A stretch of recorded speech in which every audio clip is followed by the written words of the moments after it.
प्यारे बच्चों, UP board class channel पर आप सभी का हार्दिक स्वागत है।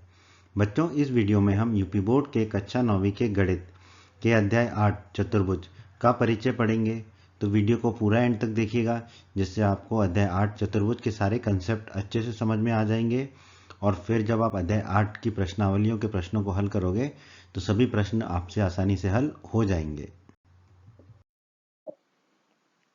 अध्याय 8 चतुर्भुज। इस अध्याय में दोस्तों हम सबसे पहले भूमिका पढ़ेंगे कि चतुर्भुज किसे कहते हैं।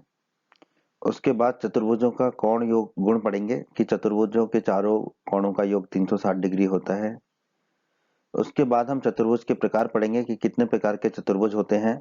कुछ प्रकार हम पढ़ेंगे यहाँ पर। उसके बाद जो है हम समांतर चतुर्भुज के कुछ गुणों का अध्ययन करेंगे। इस अध्याय में अधिकतम समय हम जो है समांतर चतुर्भुज के बारे में ही पढ़ेंगे। फिर हम चतुर्भुज के समांतर चतुर्भुज होने के लिए जो न्यूनतम प्रतिबंध है, मतलब न्यूनतम शर्त है कि कम से कम वो होना चाहिए, तभी वो चतुर्भुज समांतर चतुर्भुज कहलाएगा, उसका भी अध्ययन करेंगे। उसके बाद हम इस अध्याय में जो प्रमेय है उनका सिर्फ अध्ययन करेंगे कि वो प्रमेय क्या कहती हैं। प्रमेय को हम सिद्ध अलग वीडियोस में करेंगे। और अंत में हम पढ़ेंगे मध्य बिंदु प्रमेय। ठीक है, कि मध्य बिंदु प्रमेय क्या होती है। भूमिका तो हम अब चतुर्भुज का अध्ययन करते हैं। चतुर्भुज का अगर हम संधि विच्छेद करें तो मिलता है हमें चतु धन भुज। ठीक है, और चतु का मतलब आपको पता है क्या होता है, चार, और भुज मतलब भुजाएं। ठीक है, तो चार भुजाओं वाली आकृति को हम क्या कहेंगे, चतुर्भुज कहेंगे। तो एक चतुर्भुज की चार भुजाएं होती हैं। ठीक है, एबीसीडी एक चतुर्भुज है जिसमें चार भुजाएं। ये एबीसीडी एक चतुर्भुज है जिसकी चार भुजाएं हैं। कौन कौन सी चार भुजाएं हैं, ए बी, ये जो नीली वाली रेखा है ये ए बी भुजा है। फिर बीसी हरी भुजा है। फिर डीसी आपकी काली भुजा है। और लाल रंग की भुजा है एडी। तो इस चतुर्भुज में कितनी भुजाएं हैं, चार भुजाएं। तो हर चतुर्भुज में चार भुजाएं होती हैं। ठीक है, तो ये हमें याद रखना है। एक चतुर्भुज में चार शीर्ष होते हैं। शीर्ष किसे कहते हैं हम देखते हैं। एबीसीडी एक चतुर्भुज है जिसमें चार शीर्ष है। ये एक चतुर्भुज है, ये एक शीर्ष है। ठीक है, जहां पे दो भुजाएं मिलती हैं उस बिंदु को हम शीर्ष कहते हैं। तो ए शीर्ष हो गया, फिर ये बी शीर्ष, यहाँ पे ये नीली और हरी भुजा मिल रही है। फिर हरी और काली भुजा जहाँ मिल रही है उसको हम कह रहे हैं सी शीर्ष, और काली और लाल भुजा मिल रही है उसको हम कह रहे हैं डी शीर्ष। ठीक है, तो जहां पर भी भुजाएं मिलती हैं उसे हम कहते हैं शीर्ष। तो चतुर्भुज में कितने शीर्ष होते हैं, चार शीर्ष होते हैं। ठीक है, तो चतुर्भुज में सारी चीजें चार चार चार ही मिल रही हैं हमें। चार भुजाएं थी और चार ही शीर्ष हैं चतुर्भुज में। अब जैसा हमने देखा था चतुर्भुज में चार भुजाएं चार शीर्ष, तो अब चतुर्भुज में चार कोण भी होते हैं। ठीक है, कौन कौन से वो कोण है देख लेते हैं। देखो, ये है आपका कोण ए, फिर ये हरा वाला है आपका कोण बी, नीला वाला है कोण सी, और लाल वाला है कोण डी। तो चतुर्भुज में कितने कोण होते हैं, चार कोण होते हैं। दोस्तों अब हम देखते हैं कि विकर्ण किसे कहते हैं। अंग्रेजी में इसे हम कहते हैं डायगोनल। ठीक है, ये एबीसीडी एक चतुर्भुज है। अब एबीसीडी चतुर्भुज के जो सम्मुख शीर्ष हैं, ठीक है, जैसे कि ए और सी ये एक दूसरे के सम्मुख शीर्ष हैं, उसी तरह बी और डी एक दूसरे के सम्मुख शीर्ष हैं। तो इन्हें हम जोड़ते हैं, तो ए को हम सी से जोड़ेंगे और बी को डी से जोड़ेंगे। तो ए सी जो है ये विकर्ण कहलाएगा, और बी डी जो है ये भी विकर्ण कहलाएगा। तो ए सी और बी डी चतुर्भुज एबीसीडी के दो विकर्ण हैं। ए सी और बी डी ये चतुर्भुज के दो विकर्ण हैं। ठीक है, तो चतुर्भुज में विकर्ण दो होते हैं, ये याद रखना है आपको। चतुर्भुज का कोण योग गुण। ठीक है, चतुर्भुज का कोण योग गुण क्या है कि चतुर्भुज के चारों कोणों का योग 360 डिग्री होता है। तो चतुर्भुज के कितने कोण होते हैं, चार कोण होते हैं। कोण ए धन कोण बी धन कोण सी धन कोण डी बराबर कितना होगा आपका, 360 डिग्री। तो ये आपको याद रखना है कि चतुर्भुज के चारों कोणों का योग 360 डिग्री होता है। तो अब हम चतुर्भुज के प्रकारों के बारे में पढ़ते हैं। तो सबसे पहले हम पढ़ते हैं समलंब चतुर्भुज के बारे में कि समलंब चतुर्भुज किसे कहते हैं। एक चतुर्भुज जिसमें सम्मुख भुजाओं का कम से कम एक युग्म या जोड़ा समांतर हो। ठीक है, चतुर्भुज की चार भुजाएं होती हैं और सम्मुख भुजाओं के दो युग्म होते हैं, तो कम से कम एक युग्म जो है वो समांतर हो। तो ऐसा चतुर्भुज क्या कहलाएगा, हमारा समलंब चतुर्भुज कहलाएगा। ठीक है, अब आप देखिए चतुर्भुज एबीसीडी की सम्मुख भुजा AB और DC का एक युग्म समांतर है। यहाँ पर जो लाल रेखा है AB और DC ये आपस में समांतर है। ठीक है, AB समांतर है DC के। ठीक है, तो AB ये लाल वाली भुजा और DC ये लाल वाली भुजा ये समांतर है, तो ये एक युग्म समांतर हो गया सम्मुख भुजाओं का। तो ऐसे चतुर्भुज क्या कहलाएंगे हमारे? समलंब चतुर्भुज। ऐसे चतुर्भुज कहलाएंगे हमारे समलंब चतुर्भुज। चतुर्भुज, अब हम समांतर चतुर्भुज का अध्ययन करते हैं। तो समांतर चतुर्भुज की क्या परिभाषा है? एक चतुर्भुज जिसमें सम्मुख भुजाओं के दोनों युग्म समांतर हो। ठीक है, दो ही युग्म होते हैं चतुर्भुज में सम्मुख भुजाओं के, तो ऐसा चतुर्भुज क्या कहलाएगा? समांतर चतुर्भुज। ठीक है, तो चतुर्भुज एबीसीडी में सम्मुख भुजाओं का एक युग्म AB और DC, लाल रंग से जो दिख रहा है AB और DC, ये भुजाएं समांतर है। और दूसरा युग्म AD और BC, AD और BC जो काली रंग की भुजाएं हैं, ये भी आपस में समांतर है। ठीक है, AB और DC समांतर है और AD और BC समांतर है।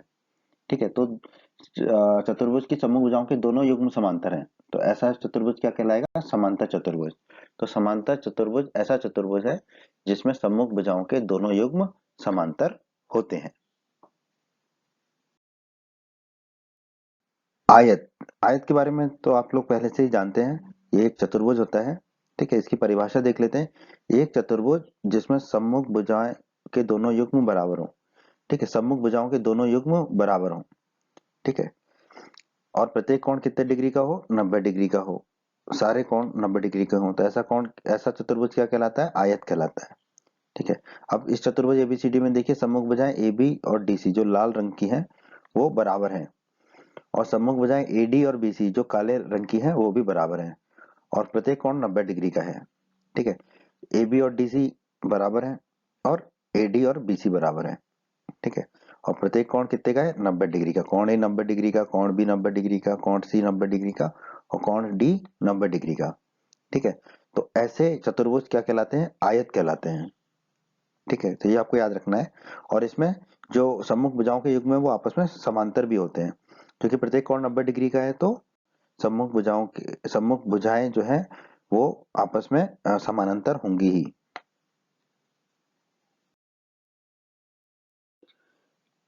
सम चतुर्भुज, सम चतुर्भुज क्या होता है इसकी परिभाषा देख लेते हैं। एक समांतर चतुर्भुज जिसकी सभी भुजाएं बराबर हो, ऐसा चतुर्भुज सम चतुर्भुज कहलाता है। तो एक समांतर चतुर्भुज जिसमें सभी भुजाएं बराबर हो। ठीक है, तो समांतर चतुर्भुज हो वो, और उस समांतर चतुर्भुज की सभी भुजाएं बराबर हो, तो ऐसा चतुर्भुज क्या कहलाएगा? सम चतुर्भुज। ठीक है, अब ये चतुर्भुज एबीसीडी में आप देखिए सम्मुख भुजाएं AB और DC जो लाल रंग की हैं, और सम्मुख भुजाएं AD और BC कि दोनों युग्म आपस में समांतर हैं और सभी भुजाएं बराबर हैं। ठीक है, AB DC के समांतर है और AD BC के समांतर है, और चारों भुजाएं AB BC DC AD इनकी लंबाई बराबर है। ठीक है, तो चारों भुजाओं की लंबाई बराबर होगी और सम्मुख भुजाएं जो है वो समानांतर होंगी। ठीक है, तो ऐसा चतुर्भुज क्या कहलाएगा? सम चतुर्भुज कहलाएगा। ऐसा चतुर्भुज सम चतुर्भुज कहलाता है। वर्ग, ठीक है, वर्ग किसे कहते हैं इसकी परिभाषा देखते हैं। एक चतुर्भुज जिसमें सभी भुजाएं बराबर हों, चारों भुजाएं बराबर हों और प्रत्येक कोण 90 डिग्री का हो। सभी भुजाएं मतलब चारों भुजाएं बराबर हों और प्रत्येक कोण 90 डिग्री का हो, तो ऐसा चतुर्भुज क्या कहलाता है? वर्ग कहलाता है। ठीक है, अब ये देखिए एबीसीडी एक चतुर्भुज है जिसकी सभी भुजाएं बराबर हैं तथा प्रत्येक कोण 90 डिग्री का है। यहाँ पर AB BC DC और AD चारों भुजाएं जो है वो बराबर लंबाई की है, और कोण A कोण B कोण C कोण D बराबर 90 डिग्री है। चारों कोण 90 डिग्री के, कोण A 90 डिग्री है, कोण B 90 डिग्री है, कोण C 90 डिग्री है और कोण D भी 90 डिग्री का है। तो ऐसा चतुर्भुज जिसकी चारों भुजाएं बराबर हो, चारों कोण बराबर हो और 90 डिग्री के हों, तो ऐसा चतुर्भुज वर्ग कहलाता है। तो दोस्तों अब हम इस अध्याय की प्रमेयों को पढ़ेंगे।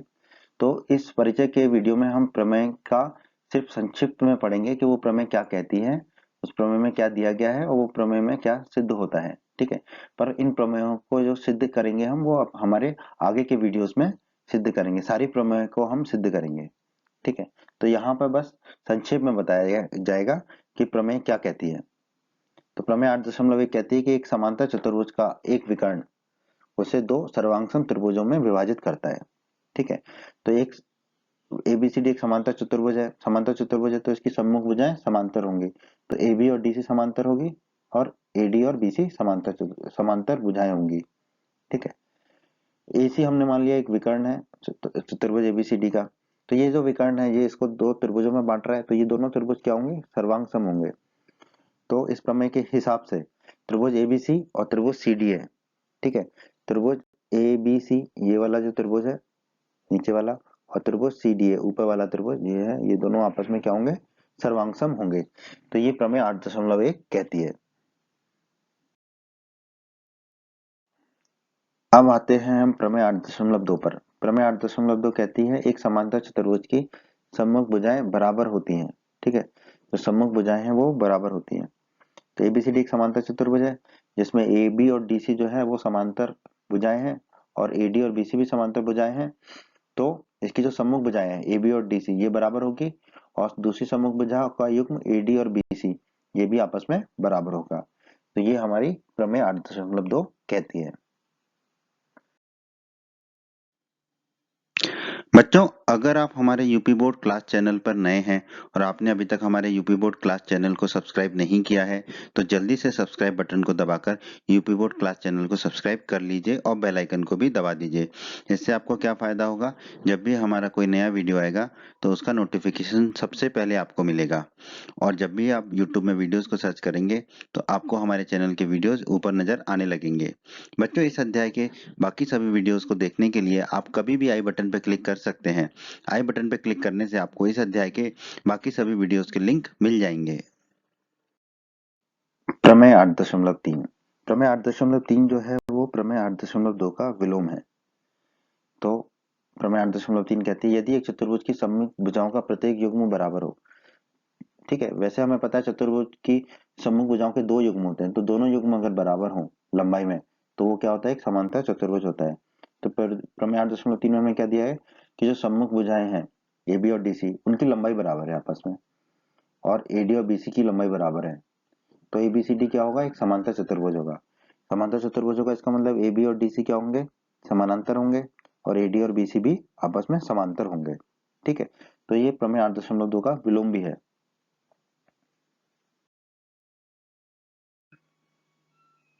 प्रमेय 8.4। एक समांतर चतुर्भुज के सम्मुख कोण बराबर होते हैं। ठीक है, एबीसीडी एक समांतर चतुर्भुज है। ठीक है, तो ए बी और डी सी समांतर होगा और एडी और बीसी भी समांतर होगा। ठीक है, तो प्रमेय के हिसाब से क्या होगा, जो सम्मुख कोण है वो बराबर होंगे, तो ए और सी सम्मुख कोण है तो ए और सी कोण बराबर होंगे आपस में। उसी तरह बी और डी सम्मुख कोण है तो बी और डी कोण आपस में बराबर होंगे। तो समांतर चतुर्भुज के सम्मुख कोण बराबर होते हैं। प्रमेय 8.5। ये जो प्रमेय 8.4 हमने पढ़ी थी उसका विलोम है। तो ये प्रमेय क्या कहती है, यदि एक चतुर्भुज के सम्मुख कोणों का प्रत्येक युग्म बराबर हो तो वह समांतर चतुर्भुज होता है। ठीक है, तो हमें दिया गया है कि सम्मुख कोण बराबर है चतुर्भुज के, ए और सी कोण आपस में बराबर है और बी और डी आपस में बराबर है। तो अगर ऐसा दिया गया है तो ये चतुर्भुज कैसा होगा, समांतर चतुर्भुज होगा। तो एबीसीडी फिर क्या हो जाएगा हमारा, समांतर चतुर्भुज। और अगर ये चतुर्भुज समांतर चतुर्भुज है तो सम्मुख भुजाएं समांतर होंगी, तो ए बी और डी सी समांतर होंगे और ए डी और बी सी भी आपस में समांतर होंगे। प्रमेय 8.6। समांतर चतुर्भुज के विकर्ण एक दूसरे को परस्पर समद्विभाजित करते हैं, मतलब एक दूसरे को बीच से काटते हैं, मध्य बिंदु पर काटते हैं। ठीक है, दो बराबर भागों में बांटते हैं विकर्ण। ठीक है, तो समझते हैं क्या दिया गया हमें, एबीसीडी एक समांतर चतुर्भुज है जिसमें अगर एबीसीडी समांतर चतुर्भुज है तो ए बी और डीसी समांतर भुजाएं होंगी, उसी तरह एडी और बीसी भी समांतर भुजाएं होंगी। एसी और बीडी चतुर्भुज एबीसीडी के दो विकर्ण हैं, तो हमने दो विकर्ण खींच दिए एसी और बीडी, और मान लिया कि ये ओ बिंदु पर एक दूसरे को काट रहे हैं। ठीक है, मिल रहे हैं एक दूसरे को ओ बिंदु पर मिल रहे हैं। ठीक है, ये बिंदु ओ मान लिया हमने। तो इस प्रमेय के हिसाब से क्या होगा, जो विकर्ण है वो समद्विभाजित कर रहे हैं एक दूसरे को, तो मतलब कि ए सी तो दो बराबर भागों में बढ़ जाएगा। ठीक है, तो हमारा हो जाएगा ओ ए, ओ ए बराबर कितना हो जाएगा, ओ सी। उसी तरह जो दूसरा विकर्ण है वो भी ओ बी बराबर कितना हो जाएगा, ओ डी। ठीक है, तो दो बराबर भागों में बांट रहे हैं विकर्ण को। तो समांतर चतुर्भुज के विकर्ण एक दूसरे को परस्पर समद्विभाजित करते हैं, मतलब कि समांतर चतुर्भुज के विकर्ण एक दूसरे को दो बराबर भागों में बांटते हैं। प्रमेय 8.7 यदि एक चतुर्भुज के विकर्ण एक दूसरे को समद्विभाजित करें तो वो एक समांतर चतुर्भुज होता है। तो ये प्रमेय 8.6 का विलोम है। ठीक है, यहाँ पर हमें क्या दिया गया है कि एसी और बीडी चतुर्भुज एबीसीडी के दो विकर्ण है। ठीक है, एसी और बीडी। ठीक है, और मान लेते हैं ये एक दूसरे को ओ बिंदु पर काटते हैं। ठीक है, एक दूसरे को ओ बिंदु पर काटते हैं। तो और क्या दिया है कि ओ ए बराबर ओ सी, ओ ए और ओ सी आपस में बराबर है, और ओ बी बराबर ओ डी। ठीक है, क्योंकि हमें दिया है प्रमेय में अगर चतुर्भुज के विकर्ण एक दूसरे को समद्विभाजित करें, ठीक है, तो समद्विभाजित कर दिया, दो बराबर भागों में बांट रहे हैं। ठीक है, तो ये चतुर्भुज क्या होगा, समांतर चतुर्भुज होगा। और अगर ये समांतर चतुर्भुज है तो सम्मुख भुजाएं समांतर होंगी। तो ए बी और डी सी आपस में समांतर होंगे और ए डी और बी सी आपस में समांतर होंगे। प्रमेय 8.8 ये प्रमेय क्या कहती है, कोई चतुर्भुज एक समांतर चतुर्भुज होता है यदि उसकी सम्मुख भुजाओं का एक युग्म बराबर और समांतर हो। ठीक है, कोई एक युग्म जो समांतर भी हो और बराबर भी हो। ठीक है, वैसे तो हमें पता है समांतर चतुर्भुज के दोनों युग्म समांतर होते हैं, पर अगर हमें सिर्फ एक ही युग्म के बारे में दिया गया है कि वो युग्म समांतर है और बराबर है, तो वो चतुर्भुज भी क्या होगा, समांतर चतुर्भुज होगा। ठीक है, तो ए बी और डी सी समांतर है और ए बी बराबर डी सी भी है, तो ये चतुर्भुज क्या कहलाएगा, समांतर चतुर्भुज कहलाएगा। ठीक है, इसका मतलब फिर एडी और बीसी भी आपस में क्या होंगे, समांतर होंगे।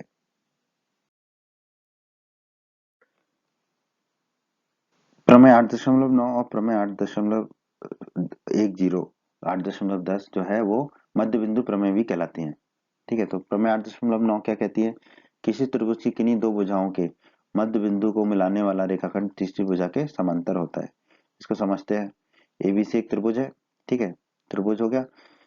ठीक है, अब हमने मान लिया कि ए बी जो भुजा है उसका मध्य बिंदु ई है। ठीक है, ई मध्य बिंदु मान लिया हमने। तो अगर ए बी भुजा का मध्य बिंदु ई है तो ए ई जो है वो किसके बराबर होगा, ई बी के, और ये दोनों किसके बराबर होंगे, ए बी के आधे के बराबर होंगे। ठीक है, उसी तरह हमने दूसरी भुजा जो है ए सी, इस पर मध्य बिंदु ले लिया एफ। ठीक है, ये मध्य बिंदु ले लिया हमने एफ, इसका मतलब होगा ए एफ जो है वो एफ सी के बराबर होगा। ए एफ और एफ सी बराबर होंगे और वो आधे के बराबर होंगे ए सी के। ठीक है, ये है।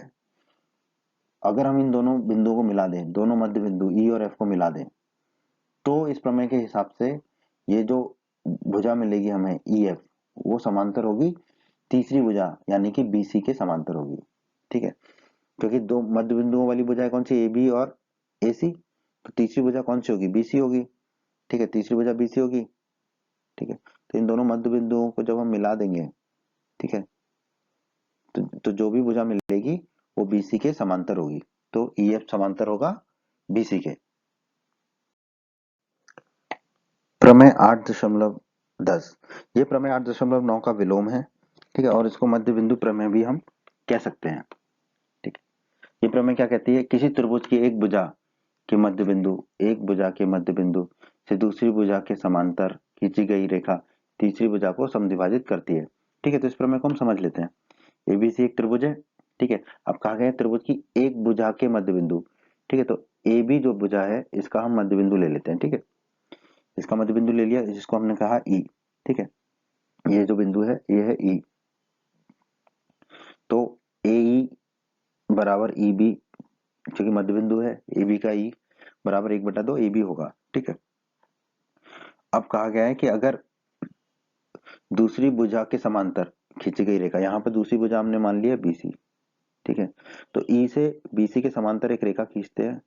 ठीक है, समांतर एक रेखा खींची जो कि काट रही है एफ पर। ठीक है, बिंदु जिस भी बिंदु पे काट रही है उसको हम मान लेते हैं एफ। ठीक है, तो ये प्रमेय कह रही है कि वो तीसरी भुजा को समद्विभाजित करेगी, मतलब तीसरी भुजा को तो बराबर भागों में बांटेगी। इसका मतलब ए एफ बराबर क्या होना चाहिए हमारा, एफ सी। ए एफ बराबर एफ सी बराबर जो ए सी भुजा है उसका आधा। ठीक है, यानी कि ए बी भुजा को वो समद्विभाजित करेगी। ठीक है, तो एक भुजा के मध्य बिंदु से खींचा गया, ए बी भुजा के मध्य बिंदु से दूसरी भुजा यानी कि बीसी भुजा के समांतर अगर एक रेखा खींचते हैं तो वो तीसरी भुजा को जहाँ पे भी मिलती है तो वो तीसरी भुजा को समद्विभाजित करती है। ठीक है, तो यही है आपकी प्रमेय 8.10।